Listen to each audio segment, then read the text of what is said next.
প্রকৃতির তিনটি গুণ ও কর্ম অনুসারে আমি মানব সমাজে চারটি বর্ণ বিভাগ সৃষ্টি করেছি। আমি এই প্রথার স্রষ্টা হলেও আমাকে অকর্তা ও অব্যয় বলে জানবে। কোনো কর্মই আমাকে প্রভাবিত করতে পারে না এবং আমিও কোনো কর্মফলের আশঙ্কা করি না। আমার এই তত্ত্ব যিনি জানেন তিনিও কখনো সকাম কর্মের বন্ধনে আবদ্ধ হন না।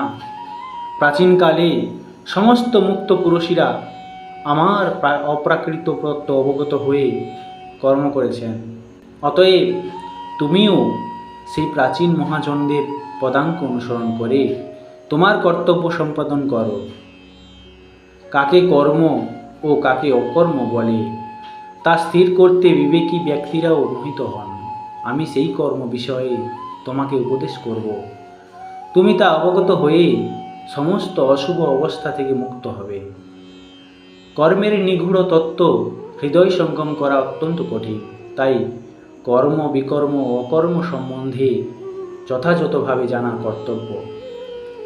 যিনি কর্মে অকর্ম দর্শন করেন এবং অকর্মে কর্ম দর্শন করেন তিনিই মানুষের মধ্যে বুদ্ধিমান। সব রকম কর্মে লিপ্ত থাকা সত্ত্বেও তিনি চিন্ময় স্তরে অধিষ্ঠিত। যারা সমস্ত কর্ম প্রচেষ্টা কাম ও সংকল্প রহিত তিনি পূর্ণ জ্ঞানে অধিষ্ঠিত।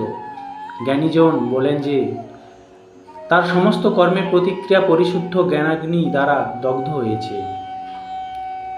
যিনি কর্মফলের আসক্তি সম্পূর্ণরূপে ত্যাগ করে সর্বদা তৃপ্ত ও কোনো রকম আশ্রয়ের অপেক্ষা করেন না তিনি সব রকম কর্মে মুক্ত থাকেন। তিনি সব রকম কর্মে যুক্ত থাকা সত্ত্বেও কর্মফলের আশায় কোনো কিছুই করেন না। এই প্রকার জ্ঞানী ব্যক্তি তার মন ও বুদ্ধিকে সর্বতোভাবে সংযত করে কার্য করেন।